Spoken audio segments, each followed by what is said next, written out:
আমাদের পিকনিক প্ল্যানটা কি হলো? হ্যাঁ, ঠিকই বলেছিস, জলদি চালু করতে হবে, নাহলে কাজ চালু হয়ে সে যাবে তো তখন ঠিক আবার। কথা। দাঁড়া দাঁড়া, আমার এক সেকেন্ড কল আসছে। ও আচ্ছা আচ্ছা, হুম আমি হুম, অ্যাটেন্ড ঠিক করে আছে। আসছি।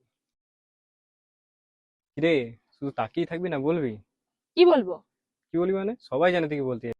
কে বললো তোকে? কে বললো মানে? পুরো অফিস জানে তোরা দুজন দুজনকে ভালোবাসিস। হ্যাঁ, তোরা না সত্যি ওইসব কিছুই না। হ্যাঁ হ্যাঁ, সেটাই। ওকে এখন যদি অন্য কোনো মেয়ে প্রপোজ করে, তখন তুই বুঝে পড়বি।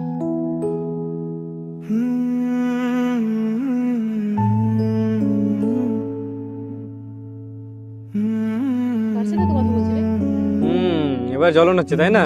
আরে জ্বলন টলন কিছু না, ঠিক আছে চল ঠিক আছে, চ এবার। চ চ, দেখি, চ জিজ্ঞেস করি। আচ্ছা, আর বল, আমি জিজ্ঞেস করছি। কালকের কি প্ল্যান?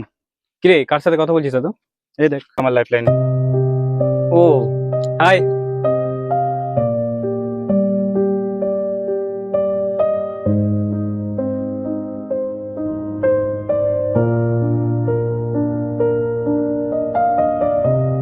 ও আচ্ছা আচ্ছা, না এর আগে তো বলেনি কখনো আমাকে। আচ্ছা ঠিক আছে, তোরা হুম। কথা বল, আমি আসছি। হ্যাঁ হ্যাঁ হ্যাঁ।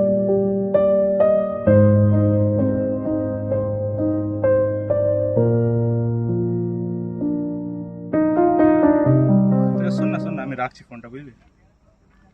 শোন না, ও কি তোর সত্যি গার্লফ্রেন্ড আছে? না, বাস ওকে জেলাস ফিল ধরানোর জন্য, এই আর কি। তুই জানিস ও তোকে ভালোবাসে?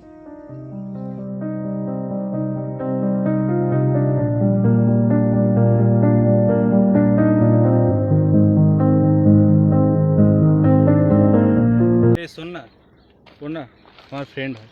কি রে, কি করছিস? এই তো একটু আড্ডা দিতে এসেছি। তাহলে কি ও আছে নাকি? হ্যাঁ, ও তো আসবেই, ওকে না ছাড়া হয়? বাবা, তাই নাকি? তাহলে এত যখন ভালোবাসিস তো বলিসনি কেন? আচ্ছা শোন না, তুই একটা হেল্প করবি? আমি তোকে ভিডিও কল করবো, আর দেখবো রিয়াকশন কি হয়। আমি বলবো তুই আমার গার্লফ্রেন্ড। আমি না মজা করছি, সরি।